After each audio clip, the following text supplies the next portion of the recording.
bagi orang tua neurodiverse. Nggak perlu sih kita itu mempush anak kita atau diri kita untuk menemukan hobi yang bisa make a living gitu ya dok ya, tapi lebih ke kemandirian kalau menurut saya. Ya dia cerdas, dia bisa berpikir, tapi kalau pengambilan emosinya nggak tepat, takutnya keputusannya juga beresiko kan begitu. Sehingga lebih disarankan di awal pekerjaan yang trainable. Karena kalau trainable itu sebenarnya bisa kok menghasilkan uang. Berarti Anda kan tujuan awalnya kan ya gimana ya, anak ini kalau misalnya nanti udah nggak ada orang tua, apa ya bisa mandiri. Kira-kira sekali lagi maaf ya, kalau hari ini gitu, gimana? Tujuan itu tercapai nggak? Buanglah masalah pada pakarnya. Bersama psikiater. Buat apa susah? Bahtera Yuda, 96.4 FM. Bu Anita, Anda bawa gambar, Anda tadi cerita bahwa Anda punya sebuah kafe yang menjadi sebuah tempat aktualisasi diri para neurodiverse, ND gitu ya. ND, ya. Oke, itu bermula dari mana? Jadi awal mulanya saya memposisikan diri saya sebagai orang tua anak neurodiverse. Jadi saya mikirnya gimana ya kalau nantinya saya tidak ada di dunia ini. Saya kan inginnya anak saya juga mempunyai sesuatu lah untuk menghidupi dirinya sendiri juga. Saya mikirnya gimana dengan orang-orang tua yang sekarang makin banyak mempunyai anak-anak neurodiverse itu. Ya dengan berbekal dari pemikiran itu aja. Iya. Memang itu menjadi concern dari para orang tua ketika kayak apa ya, dapat durian runtuh, tiba-tiba kenyataan anaknya ini autis gitu ya. Iya. Dan selalu dipikirkan bahwa autis itu lemah, nggak bisa apa-apa, terus gimana gedenya nanti gitu. Masa ya tergantung sama orang tua terus gitu kan. Ya, beban itu pikirannya. Juga salah satu dari pemikiran saya ingin mengkat pemikiran bahwa anak-anak neurodiverse itu sesuatu beban, sesuatu yang sampah gitu ya, tidak bisa apa-apa. Jadi ya saya tidak bilang bahwa setiap anak neurodiverse itu akan berhasil, tidak. Tapi paling tidak kita bisa mengupayakan dari yang tidak ada menjadi ada sedikit, paling enggak begitu. Jadi ya begitulah. Tapi kalau saya lihat dari ilmu, kalau Anda bisa cek ilmu.surabaya Instagramnya, saya pikir ya sudah tidak sedikit ini. Sudah luar biasa gitu ya, apa namanya hasil prestasinya. Ini siapa ini di balik ilmu nih siapa? Ada, saya lihat ini ada anak ganteng namanya Rainer. Ya ini anaknya anak Ibu saya, Anita. Oh, dia yang mengalami ND ini ya. Iya, dia neurodiverse yang terdiagnosis oleh ASD, autism. Dia sekarang umurnya 20 tahun. 20 tahun.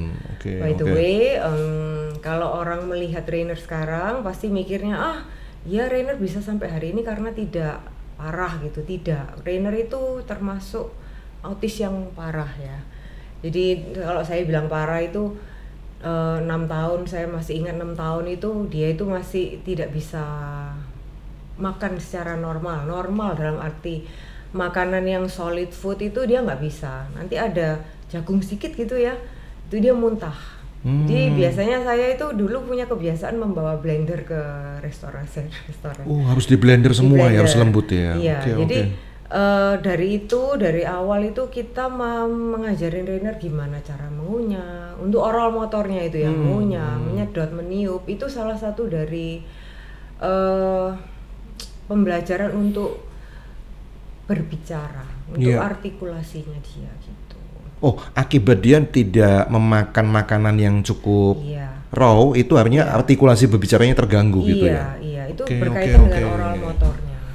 Iya. Tentu Anda melewati itu nggak sendirian, Anda butuh tenaga-tenaga yang profesional kan untuk membantu terapinya seperti itu. Iya. Oh, oke. Dan sampai berapa tahun itu Anda awal mula, kalau tadi sempat saya bicara dengan narasumber saya yang lain gitu, 1,5 tahun gitu udah mulai kelihatan kok beda ya anak saya gitu. Benar, saya jadi karena Rainer kan anak pertama, biasanya orang kan punya angan-angan tinggi sama anak pertama, dan juga nggak semua orang tua itu kan aware kan ya kalau anaknya itu seperti itu. Dan waktu Rainer itu kan autis itu kan masih masih jarang sekali terdengar, nggak seperti sekarang kan banyak sekali edukasi dan macam-macam. Jadi waktu itu yang menyadari bahwa anak saya ini ada sesuatu, itu mertua laki saya. Dia cuma bilang, Rainer ini ada sesuatunya loh, cuek, dia bilang gitu. Coba periksain gitu. Nah ya itu bermulanya dari sana. Awalnya mulai dari saya menerapi Rainer tuh umur 1 tahun. Jadi ya tentunya 1 tahun. Kok bisa? 1 tahun tuh kan jarang. Karena biasanya batasannya 2 tahun sih untuk autis itu terdiagnosis. Saya sudah bilang, coba Rainer ini cuek loh kalau papi lihat, dia bilang gitu. Coba waktu itu mertua saya juga secara aktif memberikan dokter-dokter ya. Jadi dia mendaftarkan saya di dokter ini, dokter itu untuk membawa Rainer gitu.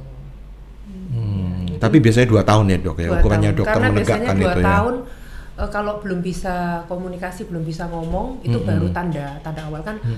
Tanda autis kan nggak bisa ngomong, speech delay, telat ngomong, terus gangguan di komunikasi, gangguan di sosialisasi, bermain sama teman mungkin lebih ke arah bermain sendiri. Kontak mata juga. Ya, kontak mata itu tadi. Kontak mata termasuk di. Iya, mertua saya bilang ini kok dipanggil kok kayak cuek sih gitu. Ya.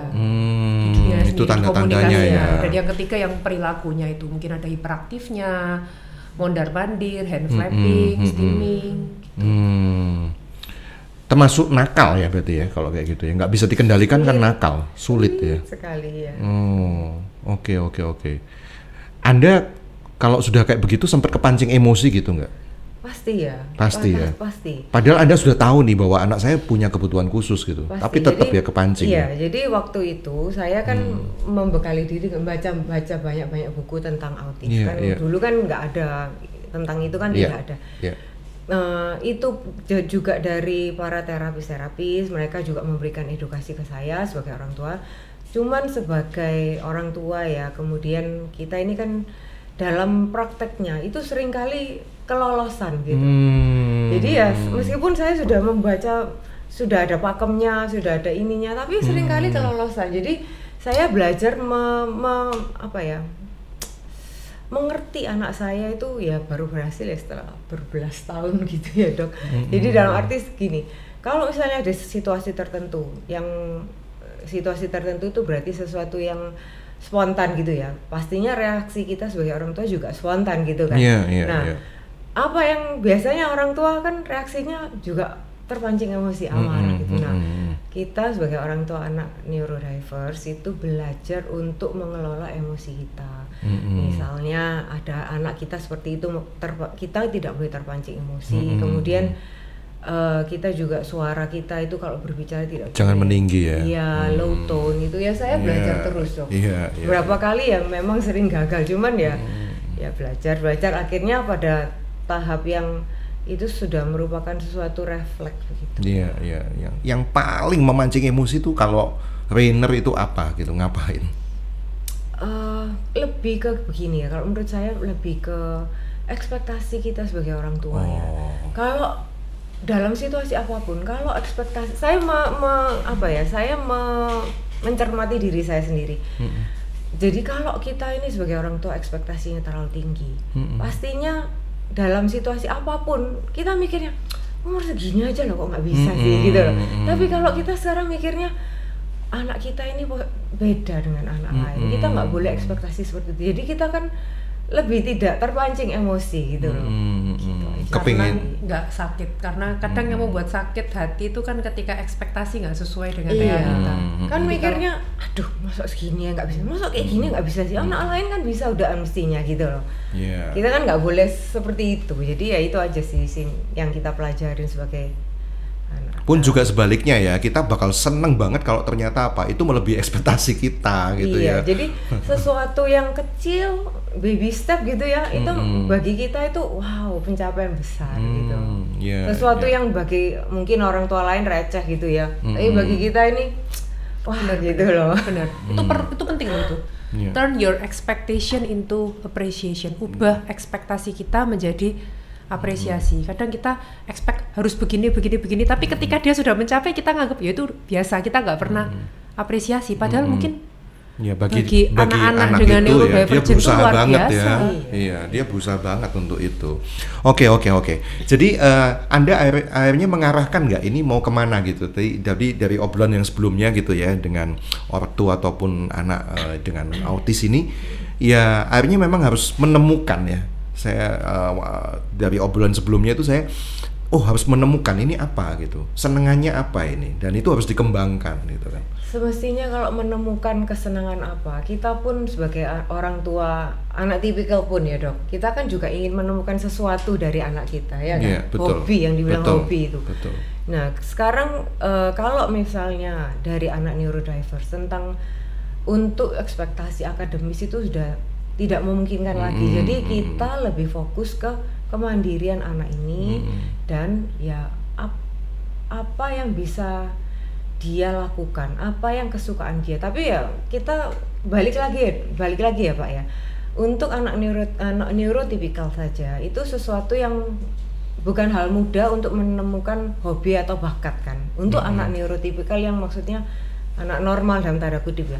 Apalagi anak-anak neurodiverse. Jadi saya rasa sih mungkin bagi orang tua neurodiverse nggak perlu sih kita itu mempush anak kita atau diri kita untuk menemukan hobi yang bisa make a living gitu ya dok ya, tapi lebih ke kemandirian kalau menurut saya ya. First step mandiri dulu. Jadi semua itu kan ada step by stepnya. Yang paling dasar itu memang harus bisa mandiri, activity daily living ya. Dalam arti dia bisa makan sendiri, dia bisa mandi sendiri, sisir sendiri, itu yang paling dasar minimalnya. Terus kemudian dia bisa naik transportasi umum, ke ATM ngambil uang, beli sesuatu di minimarket, karena nggak semua loh. Ada yang kemampuan verbalnya sangat-sangat terbatas tuh, hambatannya di sana. Tapi kalau anaknya bisa ya paling nggak yang activity daily living dulu bisa. Kalau ternyata dia sudah terlampaui, bisa kita ke berikutnya. Apa yang menjadi kelebihannya dia dikembangkan. Ini yang saya miss. Jadi sebelum menemukan bakat, talenta, ada dulu gitu yang lebih penting, yaitu bisa nggak dia mandiri, karena beberapa anak autis yang nggak bisa mandiri itu tadi gitu ya. Nah setelah itu, ini gimana? Maksudnya nunggu mandiri dulu barusan mulai diarahkan gitu atau sambil barengan? Sambil barengan ya. Tergantung kemampuan anak itu ya. Yang penting kan kita nggak ingin membuat stres anak itu. Iya. Dan akhirnya di Elmo salah satunya ada banyak lukisan tuh, lukisan Rainer juga yang Anda bawa ini juga lukisan Rainer ya. Iya. Ini bagus nih. Iya, ini seharga berapa ini? Boleh saya beli? Boleh, silakan diambil aja Pak, sebagai kenang-kenangan. Wih, ini bagus banget loh. Waduh, saya kepengen taruh di rumah saya ya. Ini cat air ya? Ini cat air. Jadi waktu Rainer ini saya ajarin, maksudnya saya arahkan melukis itu awalnya di akrilik dulu, karena notabene-nya akrilik itu lebih mudah daripada cat air. Akrilik itu kalau ada sesuatu yang nggak benar kan bisa ditimpa. Jadi kalau cat air ya satu goresan tidak bisa diperbaiki lagi. Iya, tetap ada prosesnya ya. Terus saya lihat juga di Elmo.Surabaya juga ada beberapa kayak makanan-makanan gitu. Di sini ada tulis Elmo Surabaya itu adalah Elmo Cafe and Learning Center. Nah ini gimana ini? Ada cafe berarti ada makanannya. Iya. Makanannya yang bikin Rainer gitu. Iya, ada beberapa Rainer yang bikin. Wih, Dokter Reme kalah nih. Benar, saya nggak bisa. Makanannya saya nggak bisa juga, tapi karena anak saya belajar untuk bisa support dia. Apa yang enak dari hasil karya tangannya? Apa Dok? Yang testi. Mushroom pie sih, tapi tiramisunya juga enak. Karena yang saya lihat bahan yang dipakai juga berkualitas, jadi nggak kalah sama hotel bintang 5. Beneran? Ini bukan endorse loh, tapi minta di endorse. Enggak, beneran. Tulus. Iya. Anda sudah makan, tapi saya cuma bisa bayang-bayangin ya masomnya gimana, painya gimana. Di sana kan aku udah janji sama Ko Gideon, sama Pak Abi, ayo aku mau ajak makan. Nah, nanti kalau mau boleh kayak ke Elmo. Itu gimana dari lukisan terus kok bisa masak cooking kayak gitu gimana ya? Iya, jadi waktu Rainer itu sekolah, dia kan sempet sekolah di mainstream waktu itu, cuman sampai kelas 5 SD aja. Jadi waktu di masa-masa dia sekolah itu kan ada ekstrakurikuler ini, kitchen magic ya waktu itu. Saya lihat waktu itu dia kok motorik halusnya bagus untuk motong-motong pisau dia itu kok motoriknya bagus gitu. Jadi ya saya mencari lembaga-lembaga les masak. Ya, jadi ya saya kembangkan sendiri. Kemudian berkembangnya itu saya mengenal orang-orang yang memang mau untuk mengajari Rainer secara pribadi. Jadi saya ya hire seperti itu. Oh, jadi private ya untuk belajar Saat soal. ini iya, tapi waktu yang lalu-lalu tidak, sama-sama di les-lesan gitu. Oke. Lebih ke kue-kue atau Kue juga, masak pastry juga, gitu, masak juga ya. masak, iya. Oke. Saya cuma bisa masak nasi. Enggak lah, kan bisa masak cah jamur tuh. Step kecil tuh harus dihargai ya. Bisa masak nasi harus dihargai. Loh, awalnya juga Rainer itu karena seneng gitu ya. Jadi waktu terapi saya masukin, ya udah Rainer mau masak donat ya. Saya beliin yang box fondant. Kan itu banyak sekali kayak martabak manis, donat. Ya awalnya cuma dari yang simple-simple gitu. Yang instan dulu ya. Instan. Yang penting kan step-stepnya dulu kan Pak. Gitu. Iya. Kemudian setelah itu ya mulai berkembang yang from scratch gitu. Iya. Ya semuanya mulai dari yang Ya semua proses kecil. lah, nggak ada yang langsung Iya, tiba-tiba begitu. bener. Tapi Anda melihat prosesnya cepat nggak? Cukup Oke ya. cepat ya. Karena Iya. dia suka ya, Rainer tuh suka. Seperti yang fotografi itu kan bermula dari Fotografi juga? Iya, jadi awalnya Fotografi iseng. binatang-binatang. Iya, Bisa dilihat iseng. tuh di Jadi Instagram iseng. juga. Jadi waktu pandemi itu kita kan nggak bisa kemana-mana. Iya. Kemudian saya tuh melihat, sekarang banyak ya online fotografi yang pakai handphone itu loh, Dok. Ya udah awalnya saya dulu yang ikut. Kok oke lah ya, ini kayaknya Rainer bisa mengikuti. Ya udah saya cobain. Ya itu Rainer senang dari foto makanan. Jadi habis dia masak tuh dia biasanya foto sendiri pakai handphonenya. Kemudian berkembang pakai kamera SLR itu. Ya dia kesu itu motret pakai kameranya begitu. Iya. Dia mengalir aja lah. Lebih motret ke apa ini? Aliran fotografinya animal Rainer ya. tuh suka dari kecil dia tuh suka binatang ya. Oke. Sampai sekarang ya suka binatang tetap. Oke. Ya, lagi-lagi dari Dokter Aimi saya minta pendapatnya gimana nih? Apa yang bisa kita ambil gitu ya makna buat para orang tua yang mungkin hari ini susah gitu hatinya ya, sedih gitu ngelihat anak dengan kebutuhan khusus seperti itu. Tapi dari kisah-kisah ya bisa dibilang ini success story ya, meskipun ada sebuah proses yang melelahkan ya. Air mata banyak jatuh ya kan. Tapi ya dari sini kan ada sebuah ada sebuah hasil gitu yang ya bangga kan ya sekarang sama Rainer ya. Ya saya bersyukur aja bahwa Rainer bisa sampai berkembang sampai hari ini. Saya cuman mikirnya, maksudnya saya berusaha sebagai orang tua tidak pernah mempunyai goal ya. Yang penting saya berusaha aja. Tentang perkembangan itu kan ya Tuhan yang menentukan. Iya. Ya manusianya bisa berusaha yang terbaik ya. Tapi kan tidak ada hasil yang mengkhianati usaha kan gitu kan. Amin. Ya. Iya. Jadi berarti Anda kan tujuan awalnya kan ya gimana ya anak ini kalau misalnya nanti udah nggak ada orang tua bisa mandiri. Kira-kira sekali lagi maaf ya kalau hari ini gitu gimana? Tujuan itu tercapai nggak? Saya merasa masih belum Belum kurang. ya? Masih ada ya? Saya masih ada harus berusaha terus lagi. Iya. Tapi paling nggak udah lumayan kan gitu. Ya, udah lumayan ya. Ya, usia 20 ya? 20. Gimana dari Dokter Aimi mau menambahkan apa ini? Mungkin bisa memberikan message kepada para orang tua. Kalau anak-anak berkebutuhan khusus itu memang menurut saya harus ada pendampingan dari orang dewasa yang bisa membantu. Maksudnya menurut saya kalau untuk Rainer udah luar biasa. Misalnya hasil karya dia, makanannya, kuenya itu udah luar biasa. Packagingnya udah bagus juga, jadi sangat menjual. Cuman yang mungkin perlu kita bantu supervisor dari orang dewasa yang untuk membantu dia untuk mewujudkan impiannya. Jadi kalau tadi kan Ci Anita kan berharap ini gimana nanti untuk kedepannya kalau nanti dia supaya bisa mandiri.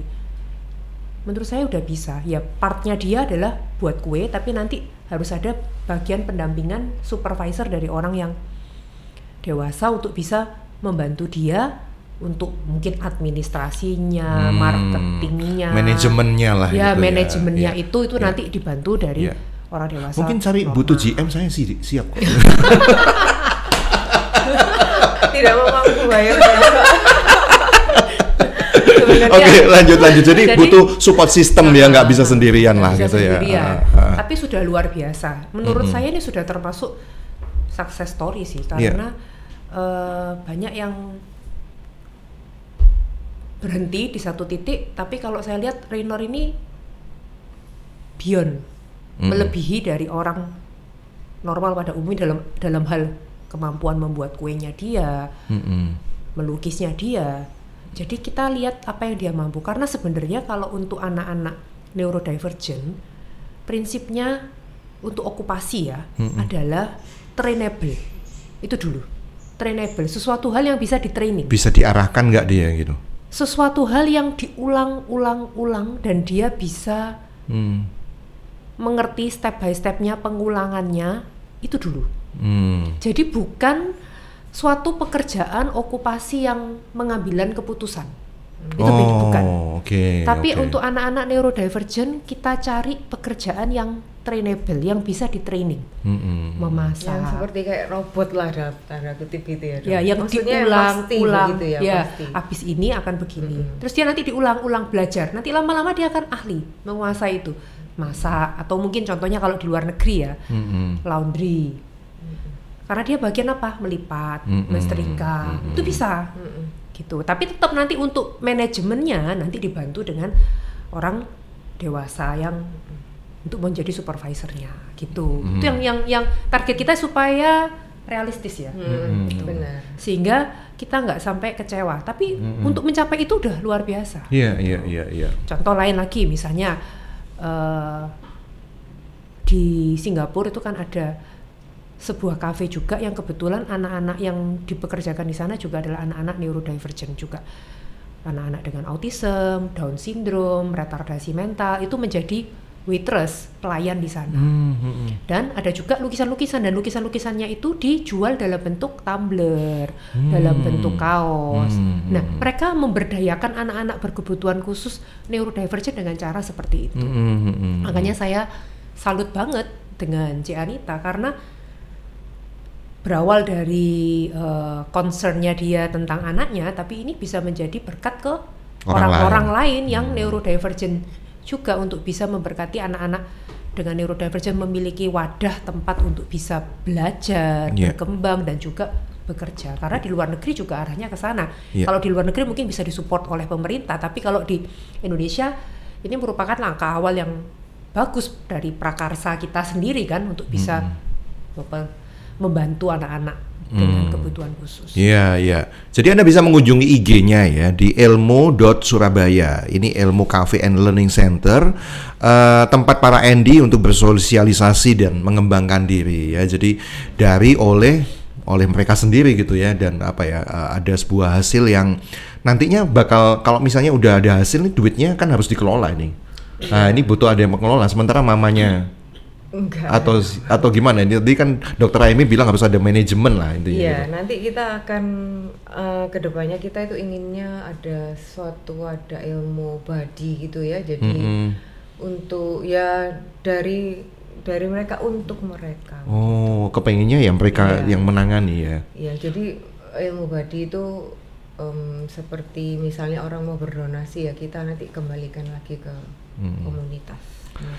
Oke. Satu pertanyaan lagi, Dok. Tadi Anda katakan nggak bisa dikasih ke pekerjaan pengambilan keputusan. Emang begitu ya? Sebenarnya semua itu kan tergantung kondisi autisnya sampai di level mana. Karena kan autis adalah suatu kondisi spektrum. Spektrum itu artinya apa? Bervariasi. Ada yang ringan, ada juga yang berat. Sehingga kita tidak bisa memberikan patokan yang sama persis ya.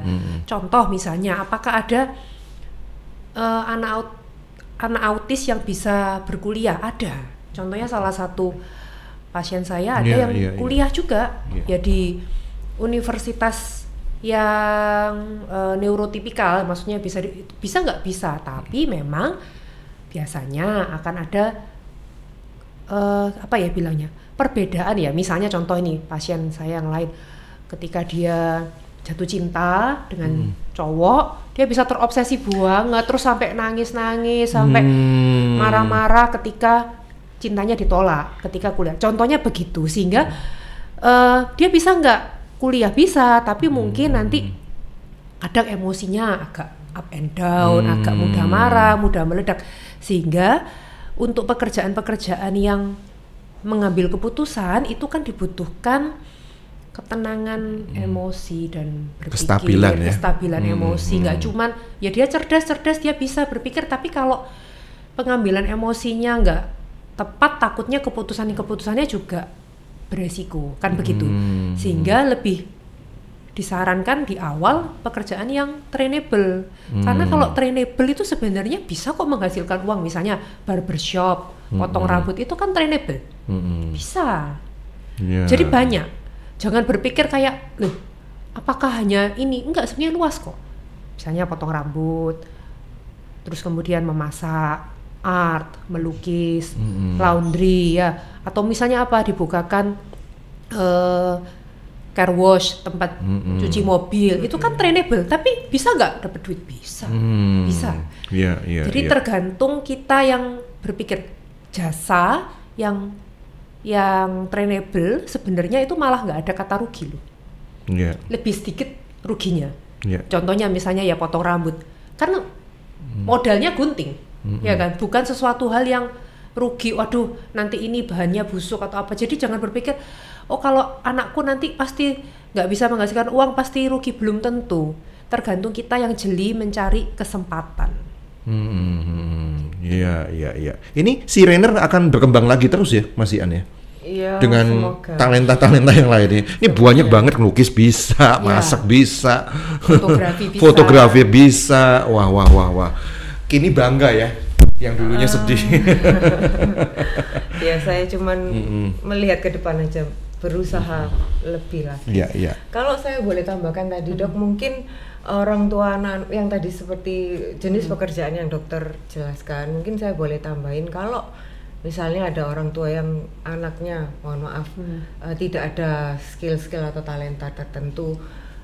Kadang-kadang saya ada pernah mendengar anak yang low function begitu ya Dok, tetapi dia bisa diberdayakan untuk stacking, menata barang-barang di supermarket atau apa, itu sesuatu yang jadi saya juga sangat ingin mudah itu, juga ingin masyarakat tuh juga tidak memberikan kesempatan lah kepada mereka. Jadi kalau kayak di luar negeri itu ada juga beberapa pekerjaan-pekerjaan, misalnya apa, ngumpulin troli.